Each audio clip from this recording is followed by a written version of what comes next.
العالمین والصلاة والسلام على سید الانبیاء والمرسلین وعلى آلہ الطیبین الطاہرین وعلى من تبعهم بإحسان إلى یوم الدین اما بعد اعوذ باللہ من الشیطان الرجیم بسم اللہ الرحمن الرحیم الف لام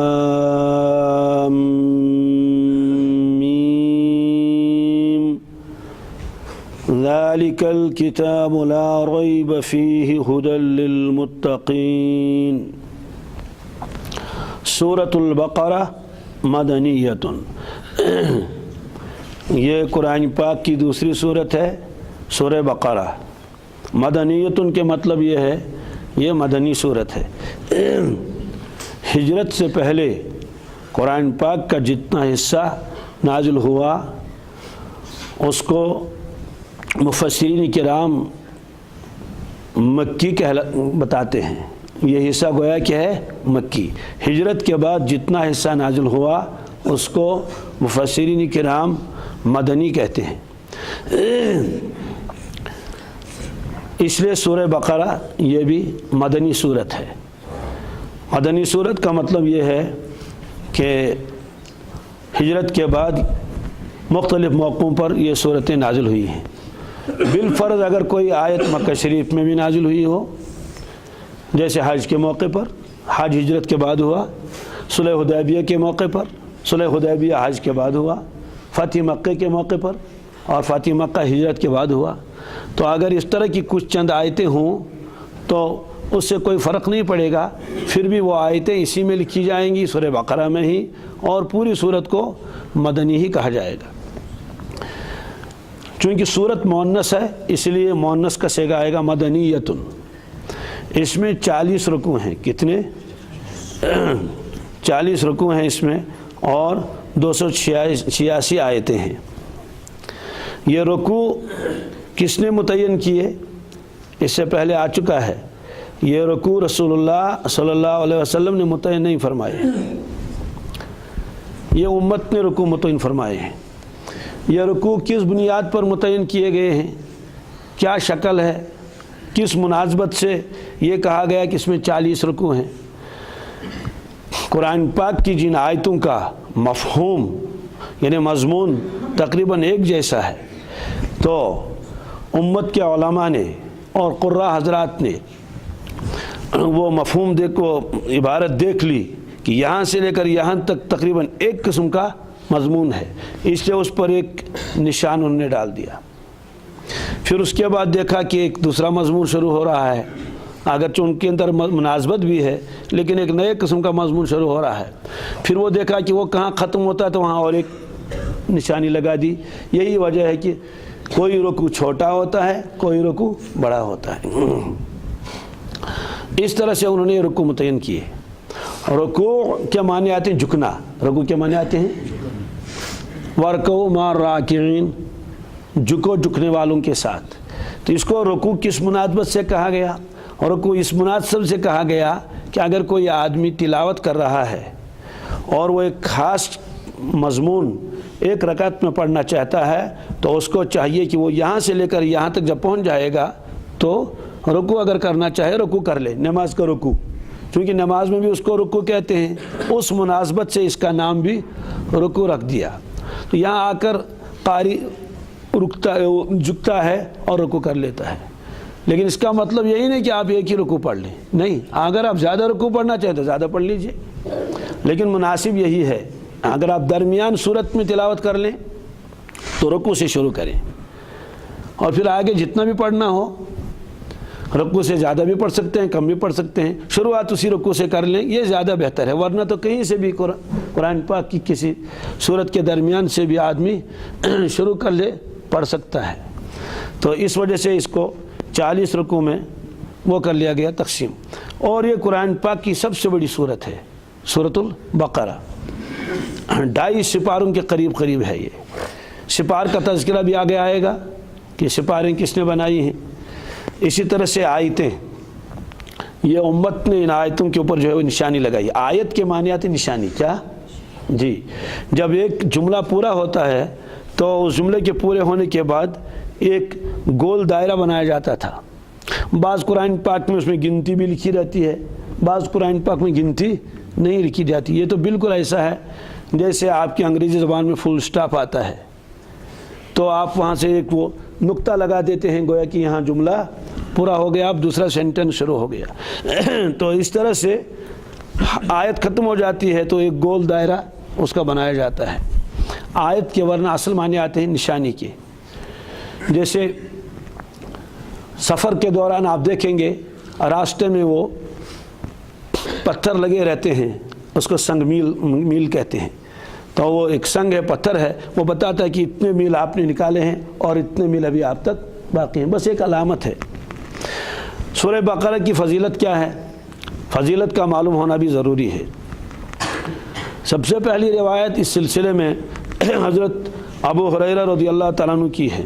وہ فرماتے ہیں قال رسول اللہ صلی اللہ علیہ وسلم لا تجعلوا بیوتکم مقابر، لوگوں اپنے گھروں کو قبرستان مت بناؤ. ان الشیطان ینفر من البیت، ایک روایت میں یفر، ان الشیطان ینفر من البیت الذی یقرأ فیہ سورۃ البقرہ، رواہ مسلم. فرمایا لوگوں اپنے گھروں کو قبرستان مت بناؤ، اس لیے کہ شیطان اس گھر سے بھاگ جاتا ہے جس گھر میں سورہ بقرہ کی تلاوت کی جاتی ہے. یہ فرمایا. اس کا کیا مطلب ہے؟ قبرستان مت بناؤ. آپ قبرستان جائیں گے تو وہاں کوئی شور نہیں ہوگا، خاموش شہر ہے، کوئی ذکر و اذکار نہیں ہے، کوئی تلاوت نہیں، کوئی نماز نہیں، کوئی سیکھنا سکھانا نہیں ہے. اس طرح اپنے گھروں کو مت بناؤ کہ تلاوت ہی نہیں ہے، ذکر و اذکار نہیں، وہاں اللہ اللہ کرنے والا کوئی نہیں ہے، سب اپنے کاموں میں لگے ہوئے ہیں. یہ فرمایا کہ یہ علامت ہے گویا کہ یہ گھر قبرستان ہے. کیا ہے؟ قبرستان ہے. اگرچہ ظاہری اعتبار سے کتنا ہی شور وہاں ہو، لیکن جو زندگی ہے ہمارے گھروں کی وہ زندگی ہے ذکر و اذکار کی وجہ سے. انفرادی طور پر بھی یہ زندگی ہے، اجتماعی طور پر بھی یہ زندگی ہے، تلاوت اور ذکر و اذکار. اسی لیے کسی بزرگ نے فرمایا تھا اللہ اللہ ہے تو گویا جان ہے، اللہ اللہ ہے تو گویا جان ہے، ورنہ یارو جان بھی بے جان ہے، ورنہ یارو. جی یہ شعر مجھے بہت پسند ہے. میں کبھی کبھی اس کو گنگناتا ہوں کہ اللہ اللہ ہے تو گویا جان ہے، ورنہ یارو جان بھی بے جان ہے. مطلب یہ ہے کہ اگر زندگی میں اللہ اللہ ہے، ذکر و اذکار و تلاوت ہے تو سمجھ لینا کہ آپ کی جان ہے، ورنہ یارو جان بھی بے جان. ورنہ آدمی جاندار تو ہے لیکن اللہ کے نظروں میں یہ بے جان ہے. اور یہ مضمون حدیث پاک میں ہے. اللہ کے نبی صلی اللہ علیہ وسلم نے فرمایا جو آدمی اللہ کا ذکر کرتا ہے، اللہ کو یاد کرتا ہے، اس کی مثال تو زندے کی مثال ہے، اور جو اللہ کو بھول چکا ہے اس کی مثال تو مردے کی مثال ہے. مثل الذی یذکر اللہ والذی لم یذکر اللہ کمثل الحی والمیت. دو شخصوں کی مثال، جو اللہ کو یاد کرتا ہے، جو اللہ کو یاد نہیں کرتا ہے، زندے اور مردے کی مثال ہے. زندہ قیمتی ہے، مردے کی کوئی قیمت نہیں ہے. بہرحال یہ فرمایا، ایک روایت یہ مسلم شریف میں ہے، ایک ترغیب دے دی اللہ کے نبی صلی اللہ علیہ وسلم نے کہ جس گھر میں سورہ بقرہ پڑھی جائے اس میں شیاطین بھاگ جاتے ہیں، اس لیے اس سورت کو اپنے گھروں میں پڑھنا چاہیے. ایک روایت اور ہے، حضرت ابو امامہ فرماتے ہیں رضی اللہ تعالیٰ عنہ سمعت رسول اللہ صلی اللہ علیہ وسلم یقول اقرأوا القرآن فإنه یأتی یوم القیامت شفیعا. فرمایا کہ اقرأوا القرآن، قرآن پاک کی تلاوت کیا کرو، قیامت کے دن وہ سفارشی بن کر آئے گا لأصحابہ، اپنے پڑھنے والوں کے لیے.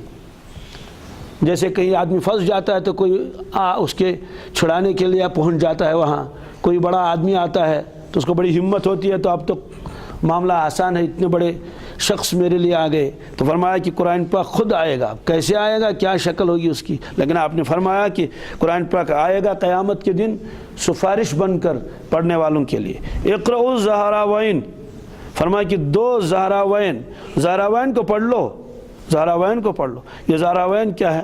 دو جگمگاتی ہوئی صورتوں کو پڑھ لو، دو نورانی صورتوں کو پڑھ لو. قرآن پاک تو سارا ہی نورانی ہے، لیکن ان دو صورتوں کو کون کون سی صورت ہے؟ البقرہ و سورۃ آل عمران. فرمایا دو جگمگاتی ہوئی صورتوں کو پڑھ لو، تلاوت کر لو اپنے گھروں میں، ایک سورہ بقرہ اور سورہ آل عمران. فَإِنَّهُمَا تَأْتِيَانِ يَوْمَ الْقِيَامَةِ، یہ دونوں صورتیں آئیں گی قیامت کے دن محشر کے میدان میں. كَأَنَّهُمَا خَمَامَتان او غیایتان او فرقان من طیر صواف. فرمایا کہ یہ دو صورتیں آئیں گی بادل کی شکل میں. کس میں؟ دو بادل کے ٹکڑے ہوں گے، یا دو سایہ کرنے والی چیزیں ہوں گی، یا پرندوں کی طرح آئیں گے. جیسے پرندے بہت جمع ہو جاتے ہیں تو اپنے پروں کو پھیلاتے ہیں. تین شکلیں بتائی. مجھے یہاں اس حدیث پاک کی ساری تشریح کرنا مقصود نہیں ہے کہ تین چیزیں کیوں بتائی گئی، کن کن لوگوں کے لیے کیا کیا شکل ہوگی، وہ تفصیل میں چھوڑ دیتا ہوں. فرمایا کہ تحاجان عن اصحابہما، یہ جھگڑا کریں گے اپنے پڑھنے والوں کی جانب سے، یعنی اگر ان سے کوئی کوتاہی ہوئی ہو یہ سفارشی بن کر آئیں گے. اقرؤوا سورۃ البقرہ، فرمایا سورہ بقرہ پڑھ لو. فإن أخذها برکۃ، اس کو حاصل کرنا، اس کو پڑھنا، اس کو سمجھنا یہ خیر و برکت ہے. وترکها حسرۃ، اور اس کو چھوڑنا یہ حسرت و ندامت ہے. ولا يستطيعها البطلہ، کاہل آدمی ان دو صورتوں کو حاصل کرنے کی طاقت نہیں رکھ سکتا. یعنی کاہل جاہل جو ہوگا وہ اس کو ہمت ہی نہیں ہوگی. وہ یہ فرمایا گیا کہ ہمت کر کے ان دو صورتوں کو سیکھو اور پڑھو اور تلاوت کر لو، سورہ بقرہ اور سورہ آل عمران. وہ جو کتابوں میں آتا ہے کہ حضرت عمر فاروق رضی اللہ تعالیٰ عنہ کو اتنے سال لگے سورہ بقرہ پڑھنے میں، ظاہر سی بات ہے تلاوت کرنے میں تو ایک سال نہیں لگے گا. آپ تو بھی ایک گھنٹے میں سورہ بقرہ تلاوت کر لیں گے، ایک ڈیڑھ گھنٹے میں ختم ہو جائے گا. یا اگر یاد ہی کرنا ہے تب بھی تو ایک دو مہینے 3 مہینے تو کافی ہیں. مراد یہ ہے کہ جو اس کے احکامات ہیں، جو اس میں تدبر کرنا، پھر اس پر عمل کرنا، یہ ساری چیزیں، اس لیے حضرت کو کئی سال اس میں لگ گئے. اور ایک روایت ہے کہ جب سورہ بقرہ ختم ہو گئی، یعنی حضرت نے سیکھ لیا تو اپنے احباب کی دعوت کر لی. کیا کر لی؟ اتنے خوش ہو گئے اس وقت کہ اللہ تعالیٰ نے یہ عظیم صورت مجھے عطا فرمائی. بہرحال یہ روایت آ گئی. آگے اور ایک روایت ہے، حضرت نواس ابن سمعان فرماتے ہیں سمعت رسول اللہ صلی اللہ علیہ وسلم یقول، سمعت النبی صلی اللہ علیہ وسلم یقول یؤتی بالقرآن یوم القیامہ وأہلہ الذین کانوا یعملون بہ. قیامت کے دن قرآن پاک کو لایا جائے گا اور قرآن پاک پڑھنے والوں کو، اہل قرآن کو لایا جائے گا، قرآن خان کو، قرآن پر عمل کرنے والوں کو. تقدمہ سورۃ البقرہ وآل عمران، دو صورتیں آگے آگے ہوں گی. کانہما غمامتان او ذلتان سودوان. فرماتے ہیں کہ وہ جو دو صورتیں آگے آئیں گی وہ بالکل ایسے ہوں گی جیسے دو بادل، سایہ کرنے والی چیزیں. بینہما شرقن، ان کے درمیان میں ایک چمک ہوگی، ان کے درمیان میں ایک، یعنی یوں تو کالے بادل جب آتے ہیں تو اس میں تو کوئی چمک نہیں ہوتی ہے، بالکل جو ہے وہ روشنی بھی ختم ہو جاتی ہے. گھنے بادل ہے، کالے بادل، یہ بادل ہوں گے لیکن چمکیلے، اس میں نورانیت ہوگی. یہ بینہما شرقن فرمایا. اس کا ایک مطلب تو ہے کہ خود ان میں نورانیت ہوگی، ایک تو یہ ہے کہ ان کے درمیان جو بسم اللہ ہے اس کا نور مستقل ہوگا، اس کا نور مستقل ہوگا، کیونکہ بسم اللہ صورتوں کے درمیان میں فرق کرنے کے لیے لکھا بھی جاتا ہے، پڑھا بھی جاتا ہے. فرمایا کہ او کانہما فرقان من الطیر صواف تحاجان عن صاحبہما، رواہ مسلم. وہی روایت تقریباً یہ بھی ہے کہ یا تو بالکل پرندوں کی طرح آ جائیں گے، سایہ کیے ہوئے ہوں گے، اور یہ اپنے پڑھنے والوں کے اوپر کیا کریں گے؟ سایہ کریں گے. سایہ کرنے کا مطلب یہ ہے کہ محشر کے میدان میں چونکہ گرمی ہوگی، سورج بہت نیچے ہوگا، اس وجہ سے یہ دو صورتیں خاص طور سے اپنے پڑھنے والوں کو سایہ کریں گے ان کے سر کے اوپر، اور بڑی ٹھنڈک اس میں ہوگی، بڑی راحت اس میں ہوگی.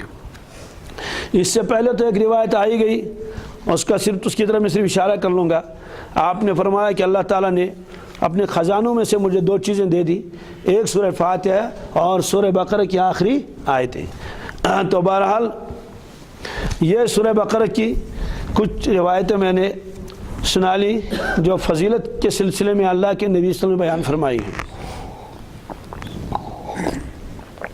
اسی وجہ سے مستقل مسئلہ ہے فضائل کا کہ اللہ کے نبی صلی اللہ علیہ وسلم فضائل بیان فرماتے تھے اور مسائل بھی بیان فرماتے تھے۔ فضائل کا بیان کرنا، سننا سنانا ضروری ہے امت کے لیے۔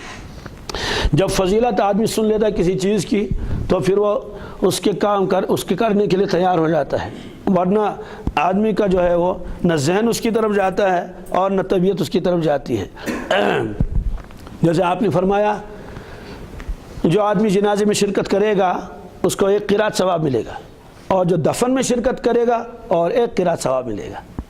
تو جنازے کا ثواب الگ ہے اور دفن کرنے کا ثواب الگ ہے۔ یہ روایت سننے کے بعد صحابہ کرام نے عرض کیا یا رسول اللہ صلی اللہ علیہ وسلم، ہم تو جنازہ پڑھ کے چلے جاتے تھے، یعنی اکثر لوگ چلے جاتے تھے، باقی جو قریبی ہوتے تھے میت کے وہ جاتے تھے قبرستان دفن کرنے کے لیے، تو بہت ثواب ہمارا ضائع ہو گیا۔ ہم تو سمجھتے تھے کہ بھائی اصل تو جنازہ ہے، اب دفن کرنا زیادہ مشکل نہیں ہے، لیکن آج پتہ چلا کہ دفن کرنے کا ثواب الگ ہے۔ تو یہ روایت سننے کے بعد انہوں نے دفن کے اندر شرکت کرنے کے اندر بھی اہتمام کیا۔ تو بہرحال یہ سورہ بقرہ ہے، مدنی ہے۔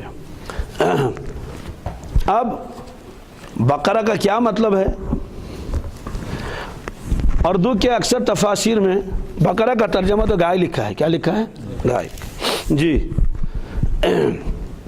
یہ جو سورتوں کے اوپر نام لکھے ہیں یہ عنوان نہیں، کیا نام اور عنوان میں فرق ہے۔ عنوان کسے کہتے ہیں اور نام کسے کہتے ہیں یہ سن لیجئے آپ۔ عنوان اور معنون دونوں میں مناسبت کا ہونا ضروری ہے۔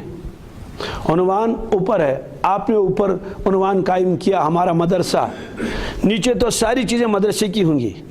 مدرسے میں اتنے کمرے ہیں اور اتنی بلڈنگیں ہیں، اتنے طلباء ہیں، اتنے اساتذہ ہیں، نظام مدرسے کا اس طرح ہے، تو اوپر مدرسہ تھا، نیچے اس کا جو ہے وہ معنون ہے۔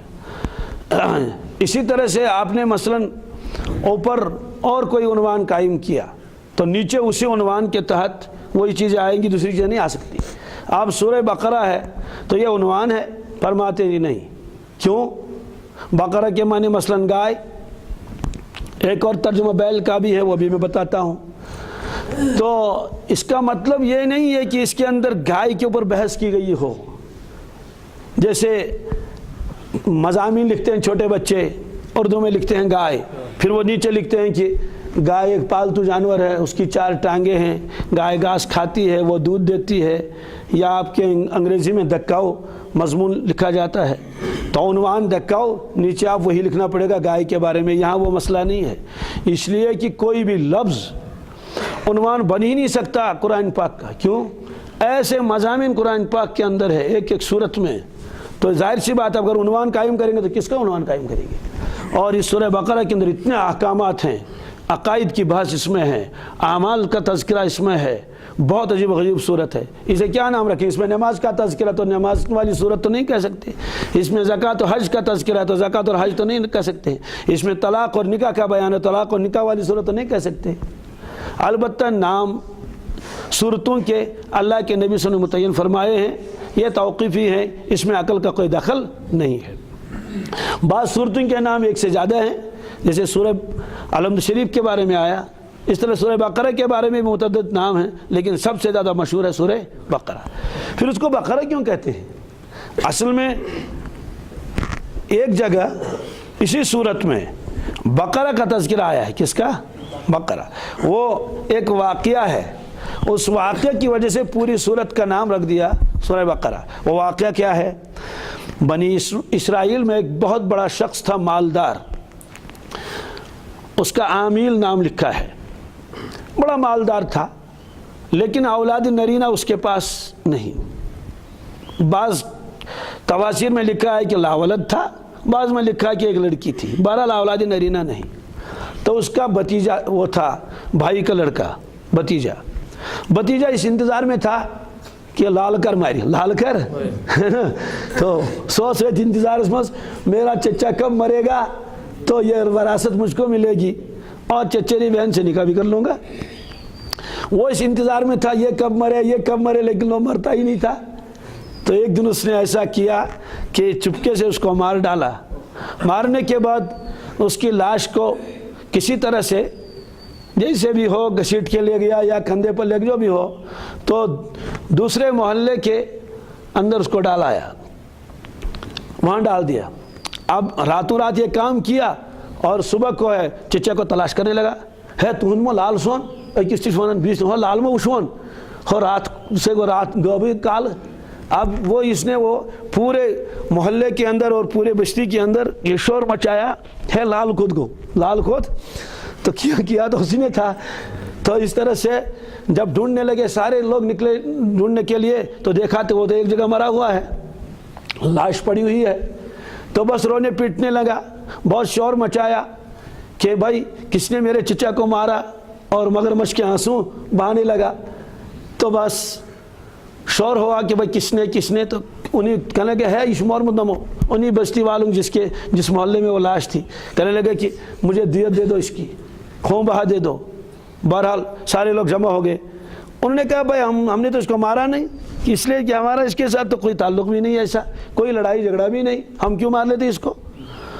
تو جب کوئی حل ہی نہیں ہو رہا ہے، وہ مانتے نہیں، ادھر سے اور بھی لوگ جمع ہو گئے، ہے یاسو تو ہے محرمت، اس لیے کہ تو تمہاری بستی میں ہے، ادھر سے بھی ایک جماعت کھڑی ہوگی، ادھر سے بھی۔ تو آخر میں فیصلہ ہوا کہ موسیٰ علیہ السلام سے عرض کیا جائے، اس مسئلے کا حل نکالا جائے۔ تو حضرت کی خدمت میں آئے، حضرت اس کا حل نکالیے۔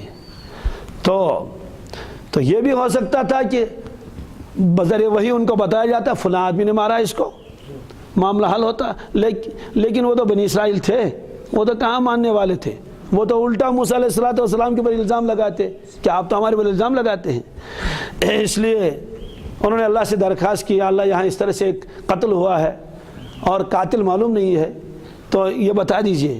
تو اللہ تعالیٰ نے وہاں سے فرمایا کہ ان کو کہہ دو ایک گائے ذبح کر لو، کیا کر لو؟ ایک گائے ذبح کر لو۔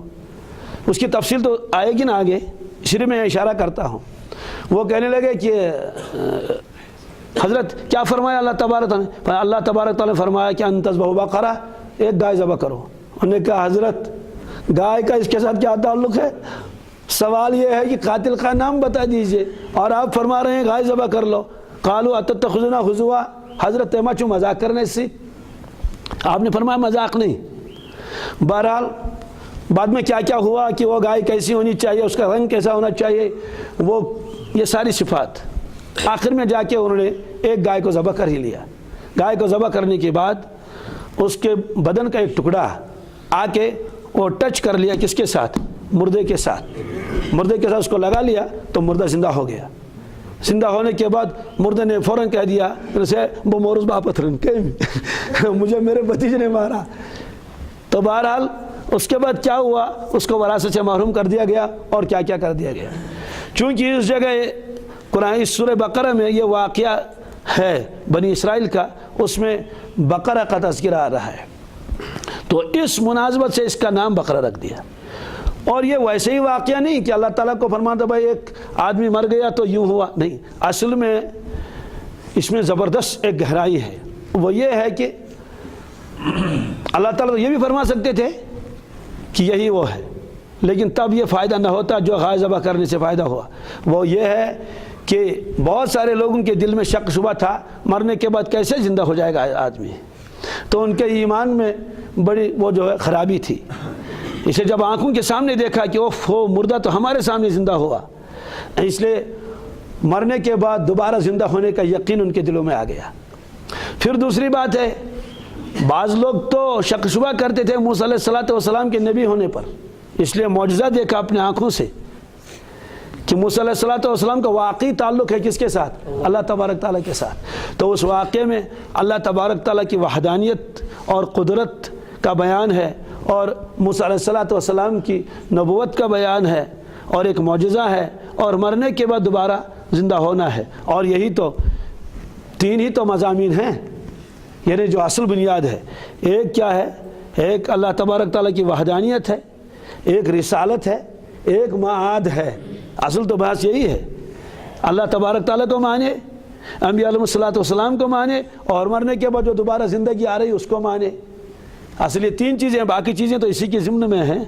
تو تینوں چیزیں ثابت ہو گئی اس واقعے سے، اس لیے اس سورہ شریف کا نام رکھ دیا گیا سورۃ البقرہ۔ اب ایک بات میں نے اور آپ سے کہی کہ بقرہ کا ترجمہ بیل بھی کیا ہے، بقرہ ترجمہ گائے بھی کیا ہے۔ مثلا اکثر مفسرین بقرتن کا ترجمہ کرتے ہیں گائے، اور حضرت مولانا اشرف علی تھانوی جو بہت زبردست اونچے قسم کے شخص ہیں، اور اسی طرح سے حضرت مولانا فتح محمد جالندری اور بھی کئی حضرات نے بقرہ کا ترجمہ بیل کیا ہے۔ کس کا کیا ہے؟ بیل۔ یہ بات مجھے اس لیے ضروری کہنی ہے کہ بعض لوگوں نے اپنے کم علمی کی بنیاد پر ان دونوں حضرات پر، خاص طور سے حضرت مولانا اشرف علی تھانوی علیہ رحمہ کے اوپر یہ الزام لگا دیا کہ دیکھیے ان کو تو ترجمہ کرنا بھی نہیں آتا ہے، بقرہ کے معنی تو گائے آتے ہیں، یہ لکھیے انہوں نے تو لکھ دیا کیا؟ بیل۔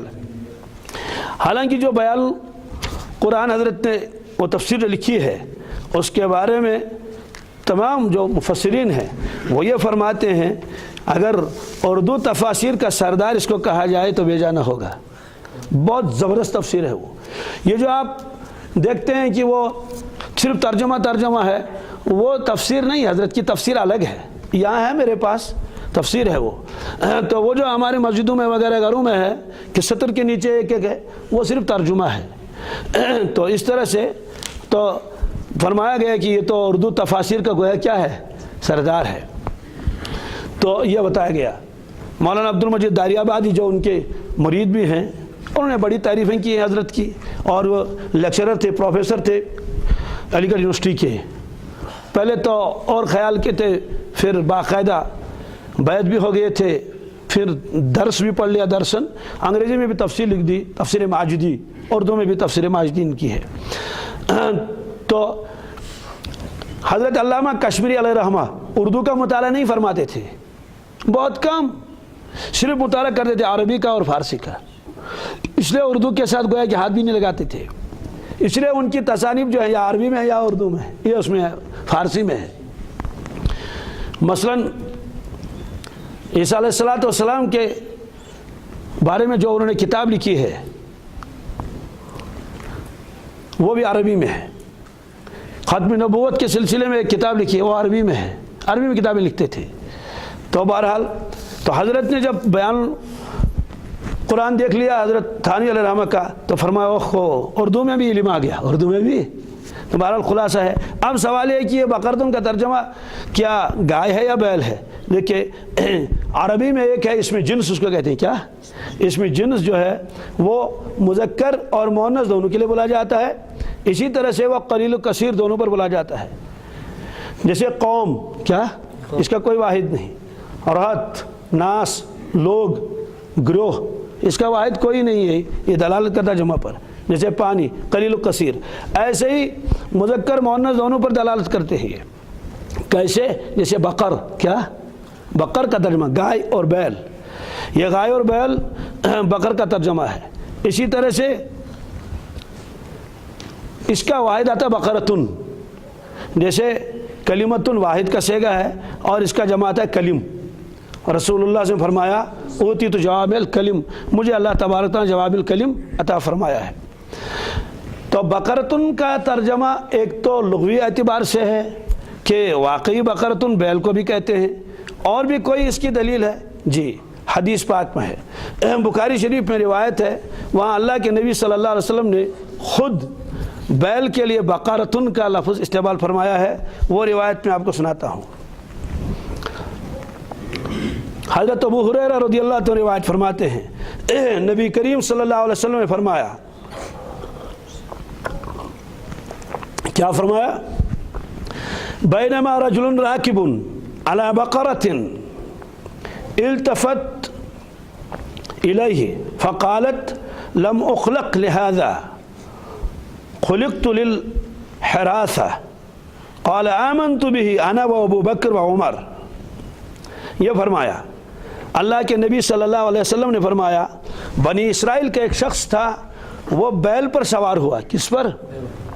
لیکن لفظ کیا آیا؟ رجل راکب علی بقرۃ۔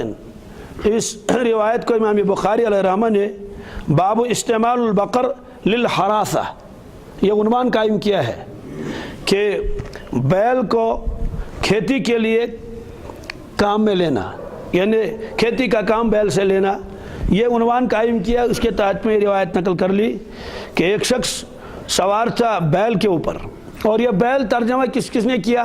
آپ کہیں گے ہو سکتا ہے اسی نے۔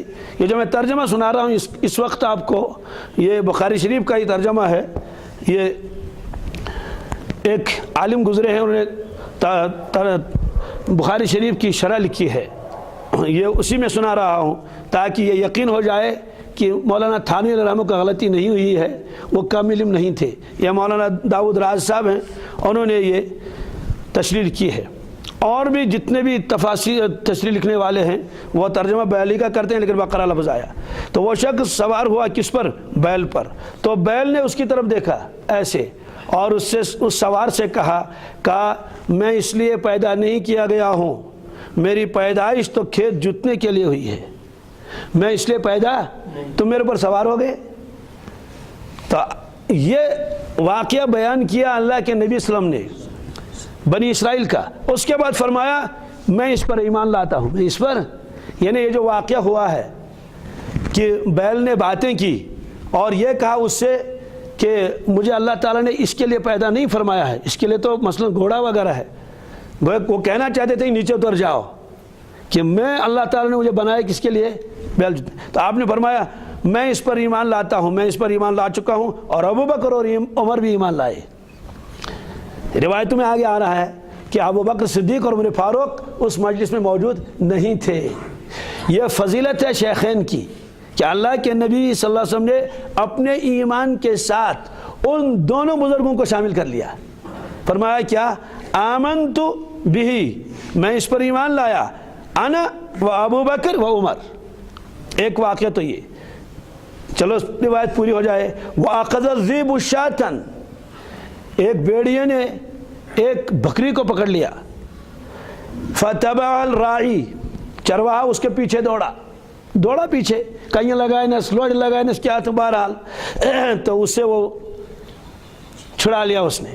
فَقَالَ الذِّئْبُ، تو بھیڑیے نے اسے کہا مَنْ لَهَا يَوْمَ السَّبْعِ، یوم السبع، فرمایا کہ اس دن ان کی رکھوالی کون کرے گا، اس دن کو کون بچائے گا، جس دن یوم لا راعی لہا غیری، جس دن میرے علاوہ کوئی چرواہا بھی نہیں ہوگا، یعنی درندے ہی درندے ہوں گے، اس دن ان بکریوں کو کون بچائے گا، اس دن کوئی چرواہا نہیں ہوگا۔ یہ بات کس نے کی؟ یہ بات بھیڑیے نے کی، اور چرواہے سے کہا کہ آج نیوز سے میں یہ شکار اسمد واپس، مگر تم دو کس کے لیے روشمن چاہنے ساوجن ام دو کیا آسو اسی ہوتا آسو۔ تو یہ واقعہ خود سنایا اللہ کے نبی صلی اللہ علیہ وسلم نے، پھر فرمایا آمنت بہ، میرا اس پر ایمان ہے، میرا اس پر، کہ اس نے باتیں کی، کس نے؟ بھیڑیے نے۔ انا و ابو بکر و عمر، میرا اس پر ایمان ہے، اور ابو بکر اور عمر رضی اللہ عنہ ان کا بھی اس میں ایمان ہے۔ تو قال ابو سلمہ فرماتے ہیں وما ہما یومئذ فی القوم، کہ حضرت عمر فاروق اور ابو بکر صدیق اس وقت مجلس میں موجود نہیں تھے، اس مجلس میں موجود، تو اپنے ایمان کے ساتھ ان حضرات کے ایمان کو جوڑ دیا، معلوم ہوا کہ ان کی شان کی کتنی اونچی ہے۔ بہرحال اس روایت میں جو لفظ آیا بقرہ گولتا کے ساتھ، تمام جو بھی شارحین ہیں وہ سب کے سب اس کا ترجمہ کیا لکھتے ہیں؟ بیل ہی لکھتے ہیں۔ معلوم ہے کہ بقرہ اس میں جنس ہے، اس سے بیل بھی مراد ہے اور گائے بھی مراد ہے۔ اسی طرح سے علامہ شوکانی یہ گزرے ہیں، تو ان کی تفسیر ہے فتح القدیر، عربی میں ہے، میں اس سے ایک سطر سناتا ہوں آپ کو۔ یہ فرماتے ہیں البقرہ اسم جنس، البقرہ بقر اسم جنس ہے، وجمع باقر، اس کی جمع کیا ہے؟ جمع باقر آتی ہے۔ اور فرماتے ہیں کہ البقر اسم للانثى، کہ بقر گائے کو کہتے ہیں، ویقال للذکر الثور، اور بقر اس کے مذکر کو کہتے ہیں جس کو ثور کہتے ہیں، یعنی ثور میں نے بھی بیل اور بقر میں نے بیل۔ وقیل انہا تطلق علیہما، اور یہ بھی کہا گیا کہ بقر مذکر کو بھی کہتے ہیں اور مونس کو بھی کہتے ہیں۔ واصلہ من البقر وهو شق اس کی اصل تو بقر کو بقر اس لیے کہتے ہیں کہ یہ پھاڑتا ہے زمین کو، لأنها تشق الارض بالحرث، اس لیے کہ یہ زمین کو کیا کرتا ہے؟ پھاڑتا ہے. یعنی یہ دانت لاگن چیز کیا کرن زمین کو کرن اڑک. تو یہ اس طرح سے بقر کا ترجمہ جو ہے وہ لغت کے اعتبار سے بھی بیل اور گائے دونوں پر بولا جاتا ہے. اب سوال یہ ہے کہ ترجیح کا معاملہ ہے کس کا؟ بعض حضرات نے اس کو ترجیح دے دیا اس وجہ سے کہ یہ گائے ہی ہونی چاہیے. حضرت ثانی علیہ الرحمہ سے یہ سوال پوچھا گیا، آپ نے فرمایا بالکل گائے بھی اس کا معنی بیل بھی، لیکن میں نے ترجیح اس لیے اس کو دے دی. آگے جو اللہ تعالیٰ فرماتے ہیں انہا بقرۃ لا ذلول، یہ بقرہ ایسا ہے یا ایسی ہے کہ جس سے خدمت نہ لی گئی ہو. یلنا موسیٰ علیہ السلام فرماؤ کہ تیمورن کوس با بقرہ، تو انہوں نے کہا کہ وہ بقر کیسی ہونی چاہیے؟ لا ذلول، جس سے خدمت نہ لی گئی ہو. تصیر الارض، حل میں جس کو نہ جوتا گیا ہو. ولا تسقی الحرث، اور پانی کے لیے جس کو استعمال نہ کیا، پانی کھینچنے کے لیے، چونکہ کنوؤں کے اندر وہ باندھتے تھے کس کو؟ بیل کو. تو یہ کام جو آگے آ رہے ہیں یہ تو بظاہر بیل کے ہیں، اسے کہ وائن چلاگن کمس داندس، اور اسی طریقے سے وہ جو پانی کھینچنے کے کام وہ تو بیل سے لیتے تھے. فرمایا کہ مسلمتن، اور اس میں داغ بھی نہیں ہونا چاہیے. داغ تو بیل کو ہوتے ہیں، داغ اس لیے ہوتے ہیں کہ تمیشہ آسنگی تھے یہ پرشید کیا داغ مت مسلم لا شیعت فیہا. تو بہرحال جن حضرات نے اس کو کہا کہ یہ گائے ہے تو انہوں نے اس سوال کا جواب دے دیا کہ ممکن ہے یہاں تو یہ کام بیل سے لیے جاتے ہیں، ممکن ہے اس زمانے میں وہ لوگ گائے سے بھی لیتے ہوں. مجھے صرف یہ بتانا ہے، علماء کے اوپر اعتراض کرنا یہ بدنصیبی ہے. جب معلوم ہے حضرت ثانی علیہ الرحمہ 1000 سے زیادہ کتابوں کے مصنف ہیں اور علامہ زمان ہیں، تو اگر انہوں نے بیل کا ترجمہ کیا تو آنکھ بند کر کے یوں کیسے کوئی کہے گا کہ مولانا فتح محمد جالندری پر بھی اعتراض کرے اور حضرت ثانی علیہ الرحمہ پر بھی اعتراض کرے؟ ان کو معلوم ہی نہیں. لیکن علمی دنیا میں تو کسی نے اعتراض نہیں کیا، ان کو معلوم ہے کہ بھائی تو بقر تو دونوں کو کہتے ہیں اور دلائل تو ان کے بھی ہیں، اس لیے حضرت ثانی رحمہ نے بقر ترجمہ کیا. اب ایک اور میں ذرا بتاتا ہوں، وہ آپ سن لیجئے. کیا وہ یہ ہے کہ ہم نے تو پڑھا ہے کہ گولتا جس لفظ کے آخر میں لگی ہوئی ہو، عربی میں وہ مونس ہوتا ہے. مونس کی 4 علامتیں ہیں. کتنی؟ گولتا، جس لفظ کے آخر میں گولتا ہو اس کو مونس پڑھا جاتا ہے. اسی طرح اس کو تائے مدورہ کہتے ہیں عربی میں. کیا؟ تائیں 2 ہوتی ہیں، ایک لمبی تا تائے متولہ، گول تا تائے مدورہ. اسی طرح سے ایک علامت ہے مونس کی، اس کو کہتے ہیں الف مقصورہ. کیا؟ جس کو زیادہ کھینچ کے نہ پڑھا جائے، جیسے کبرا. کیا؟ صغرا. کبرا کیا؟ یہ اکبر کا مونس ہے. دیکھو مذکر کے لیے اکبر لگے گا، مونس کے لیے کبرا. حضرت صدیق اکبر سب سے بڑے سچے، حضرت خدیجۃ الکبریٰ. تو جس لفظ کے آخر میں یا اس طرح لکھا گیا ہو اور اوپر الف بنا رہتا ہے، اس کو کھینچا نہیں جاتا ہے، اس کو کہتے ہیں الف مقصورہ. کیا؟ الف مقصورہ. تو کبرا، صغرا، حبلہ، یہ سارے کی سارے علامتیں مونس کی. ایسے ہی الف ممدودہ، جس کے آخر میں لمبا الف ہو، آخر میں حمزہ بھی آتا ہے، جیسے گنبد خضرا. کیا؟ عربی میں کہتے ہیں قبۃ خضراء، اور اس کو کھینچ کے پڑھا جاتا ہے. قرآن پاک میں بھی بہت جگہ ہے. تخرج بیضاء، تو بیضاء سفید، خضراء سبز، حمراء یہ اردو میں صحرا. اردو میں یہ علامتیں کس کی؟ مؤنث کی علامتیں ہیں. تو اور بھی ہیں مؤنث کی علامتیں جو نام متعین ہیں عورتوں کے لیے اور شہروں کے لیے. بہرحال ساری بحث تو بتانی نہیں ہے.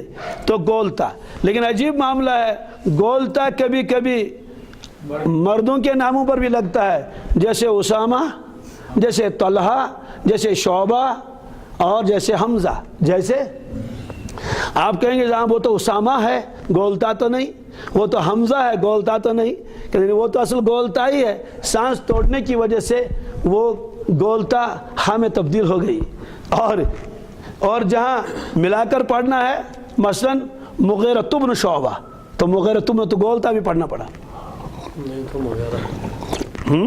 تو مغیرہ ہو جائے. جی، تو سانس توڑیں گے تو مغیرہ، نہیں تو مغیرۃ بن شعبہ. اس کو کہتے ہیں وقف بالابدال. کیا؟ یہ بھی سنتے جائیے۔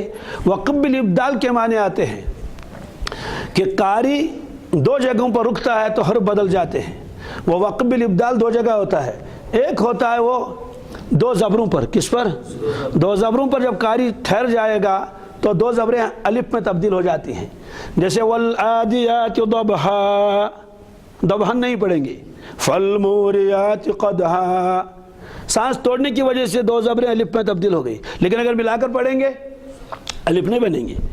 کیسے؟ والعادیات ضبحا فالموریات قدحا فالمغیرات صبحا۔ تو یہ وقف الابدال ہے۔ ابدال کے معنی بدل دینا، دو زبروں کو الف سے بدل دیا جاتا ہے اور گول تا کو ہائے ساکنہ کے ساتھ بدل دیا جاتا ہے۔ گول تا پر سانس توڑ دیا، ہائے ساکنہ۔ اس لیے ہمارے بہت سارے مؤذن جو ہیں وہ جب اذان دیتے ہیں یا اقامت کہتے ہیں وہ کہتے ہیں قد قامت صلاۃ، قد قامت صلاۃ، صلاۃ نہیں ہے۔ جب سانس توڑیں گے قد قامت الصلاۃ، قد قامت الصلاۃ، اس لیے کہ سانس توڑ دینے کی وجہ سے گول تا جو ہے ہا بن جاتی ہے۔ اس طرح سے مردوں کے اندر بھی گولتا لگ جاتا ہے، تو سوال ہے وہ ان کو یہ گولتا کیوں لگا دی گئی؟ کہتے ہیں کہ لفظاً مؤنث ہے، یہ لفظ مؤنث ہے۔ کیا ہے؟ لفظ مؤنث ہے لیکن نام ہے کس کا؟ مرد کا، اس لیے حاضی تو لاتو نہیں کہیں گے، حاضہ ہی کہنا پڑے گا۔ تو اس طرح سے بقرتن کا لفظ آیا ہے۔ اب اس پر ایک اور اشکال کوئی کر سکتا ہے کہ انہا حال آیا قرآن پاک میں، کیا؟ ہا تو مؤنث کی ضمیر ہے، ہو مذکر کی، کہتے لفظوں کی رعایت کی وجہ سے۔ کس کی وجہ سے؟ کیونکہ لفظوں میں گولتا آ چکا ہے اس لیے ہا آیا۔ اور دوسری بات ہے اسی قرآن پاک کی آیت میں ہے جہاں یہ گائے کا تذکرہ ہے، اس میں ہے کہ ان البقرہ، کیا؟ گولتا کے بغیر، تشابہ علینا، اور تشابہ مذکر کا صیغہ مؤنث کا ہے ہی نہیں۔ ان البقرہ تشابہ علینا، یہ قرآن پاک میں ہے، اسی جگہ پر ہے۔ تو بہرحال یہ سورہ بقرہ ہے، اور سورہ بقرہ کو بقرہ اس لیے کہتے ہیں، اس میں ایک جگہ کس کا تذکرہ آیا ہے؟ گائے کا تذکرہ۔ یہ اس کا عنوان نہیں ہے، یہ اس کا نام ہے۔ عنوان تو قائم ہو ہی نہیں سکتا ہے کسی ایک لفظ سے جو سارے مضامین پر کیا ہو؟ حاوی ہو۔ ہاں البتہ کل انشاءاللہ اس کی بحث آئے گی۔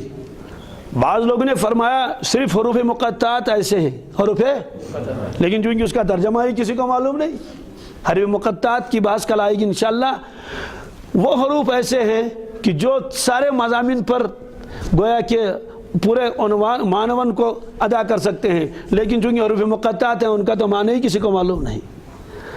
تو اس وجہ سے سورتوں کے نام اللہ کے نبی نے خود متعین فرمائے ہیں۔ تو دوسری سورت کا نام ہے سورہ بقرہ۔ بقرہ کا ترجمہ اکثر مفسرین نے گائے کا کیا ہے اور بعض مفسرین نے اس کا ترجمہ بیل سے کیا ہے۔